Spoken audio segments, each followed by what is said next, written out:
Selamat sore untuk kita semua. Yang pertama, kami patut puji syukur kepada Tuhan karena Tuhan itu baik. Kami di sini semua sehat-sehat.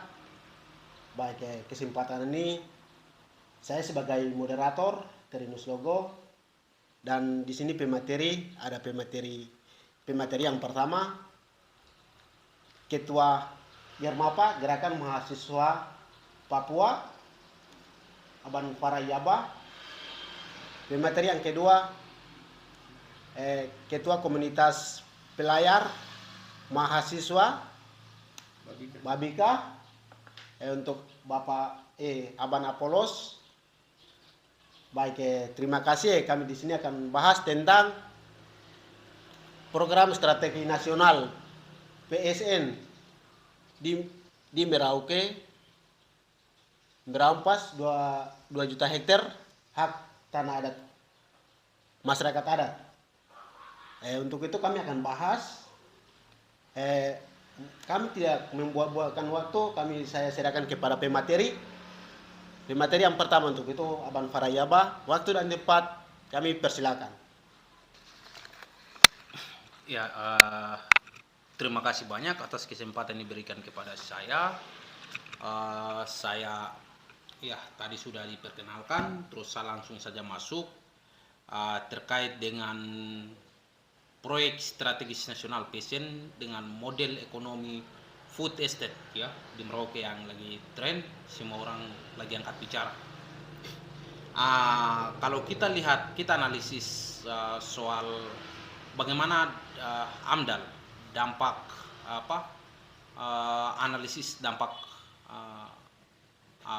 lingkungan ya. Kalau kita analisis dampak dari sisi yang pertama itu dari sisi dampak lingkungan. Yang pertama itu dampak lingkungan itu yang pertama soal polusi. Kalau kita lihat dari sisi lingkungan, berarti polusi akan hancur di Papua Selatan, di Merauke, pada umumnya di seluruh tanah Papua.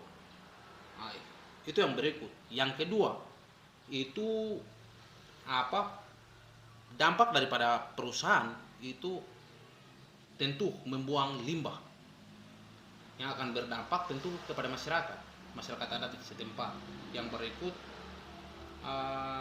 sungai-sungai, beberapa sungai yang tempat di mana masyarakat adat sering gunakan tempat air minum, mandi dan lain sebagainya, itu akan tercemar, begitu, akan tercemar. Terus yang berikut masyarakat adat di Merauke punya lingkungan hidup itu sudah secara tidak langsung masyarakat adat yang sering selalu melihat hutan, melihat alam, itu tempat di mana berada, mereka punya sumber daya alam, memberi mereka punya makan minum dan lain sebagainya. Itu sudah tentu hancur begitu dengan faktor adanya proyek cetak sawah maupun tebu yang ada di Merauke. Dampak lain, kalau kita lihat dampak sosial, ini kan kita lihat dari struktur masyarakat adat itu kan dihancurkan, sumber pengetahuan masyarakat adat itu dihancurkan, gitu. Terus hak atas tanah adat dirampas paksa 2 juta hektar. Masyarakat mau kemana? Mau hidup di mana? Karena mayoritas orang Papua itu hidup dari tanah. Mereka mengelola tanah, makan dari hasil tanah itu sendiri. Tapi dengan adanya perusahaan, sudah pasti masyarakat adat itu terancam. Mereka punya hak hidup. Mereka diusir dengan kekuatan militer, diadu domba satu sama lain. Ini kan cara-cara perusahaan lakukan. Perusahaan tidak memiliki analisis yang tepat, analisis yang tepat untuk bagaimana mengatasi itu dari krisis-krisis soal lingkungan maupun ancaman dari sisi sosial. Ini mereka tidak lihat. Begitu. Bahkan dalam momentum itu sudah pasti banyak kebudayaan baru, pengetahuan baru akan dibangun oleh perusahaan. Masyarakat adat juga masyarakat adat di Papua ini kan sering gunakan hutan adat itu sebagai obat-obatan tradisional. Gitu.